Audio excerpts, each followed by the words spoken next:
You've probably heard the story. A teenage girl is babysitting late at night. The house is quiet. The kids are asleep. Then the phone rings. A whisper asks, "Have you checked the children?" She hangs up, but the phone rings again. And again. The same question. Each time. Finally, the babysitter calls the police. They say they'll trace the next call. When it comes in, they trace it. And the call is coming from inside the house. It's a chilling urban legend that's haunted generations. It's inspired countless horror films like When a Stranger Calls, Black Christmas, and The Sitter.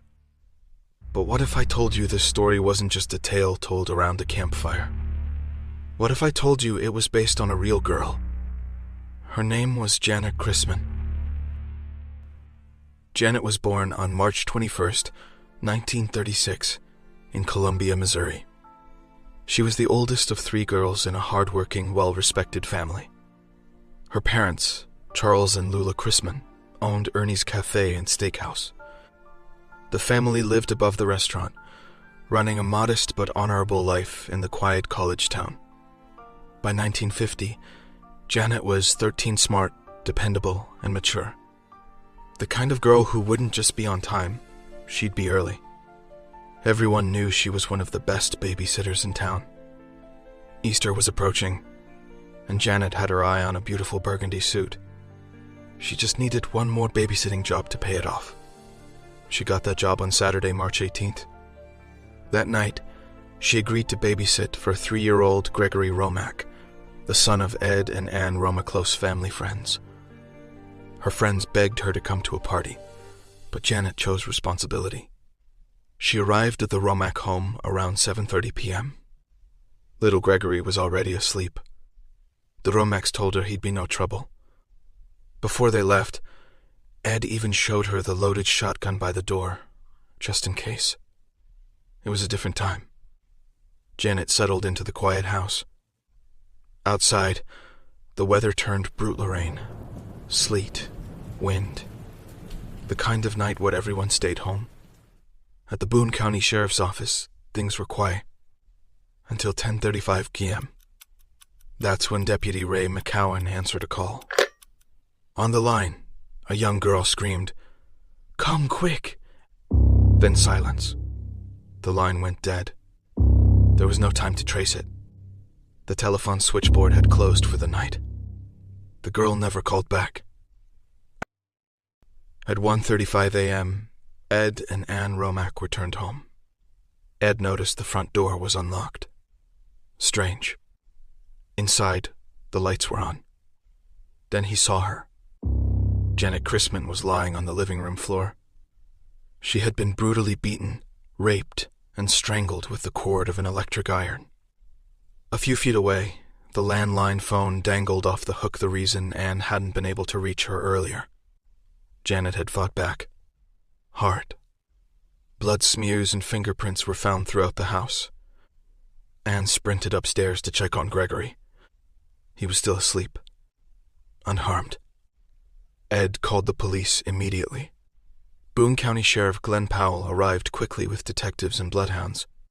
But chaos soon followed when LT Joe Douglas of the Columbia Police Department arrived despite the Romack house being just outside city limits.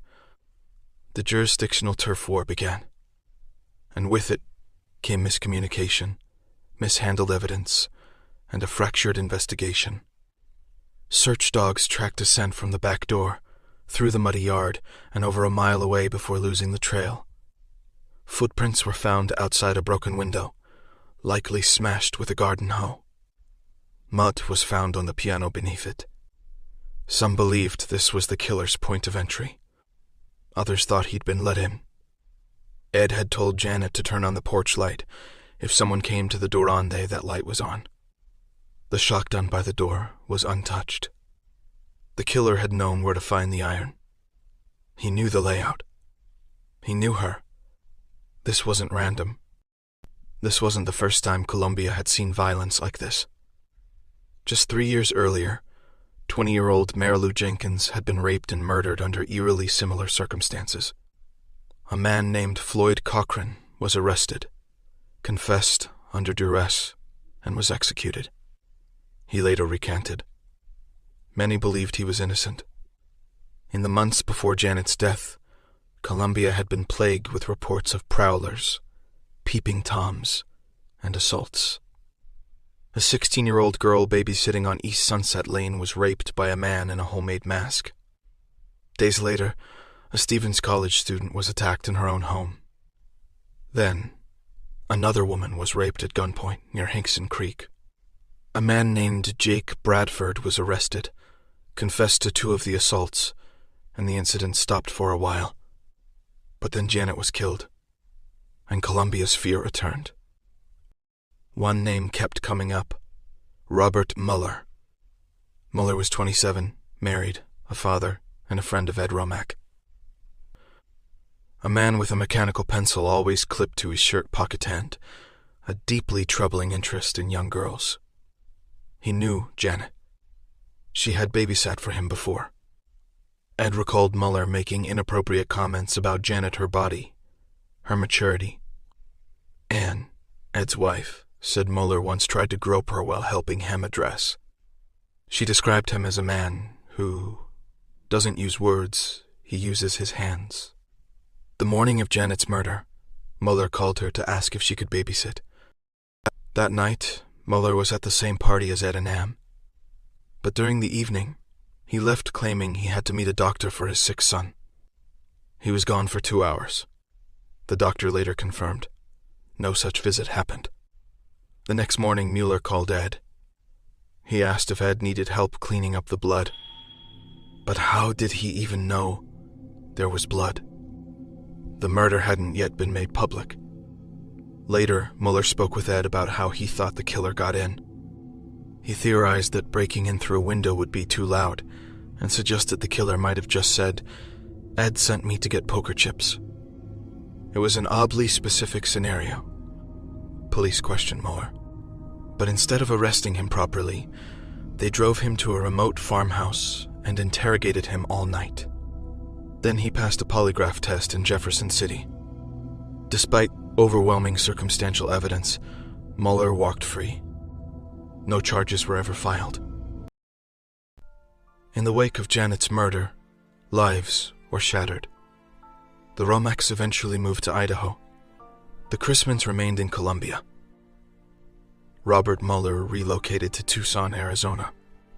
He died in 2006 at the age of 83 and never held accountable. The case officially remains unsolved. But to those who knew her, there's no doubt who was responsible. Janett Christman was buried on her 14th birthday, in the burgundy suit she worked so hard to buy. A teenage girl. Her story lives on in whispers, in films, in that chilling tale we call an urban legend. The babysitter. The phone call. The question, have you checked the children?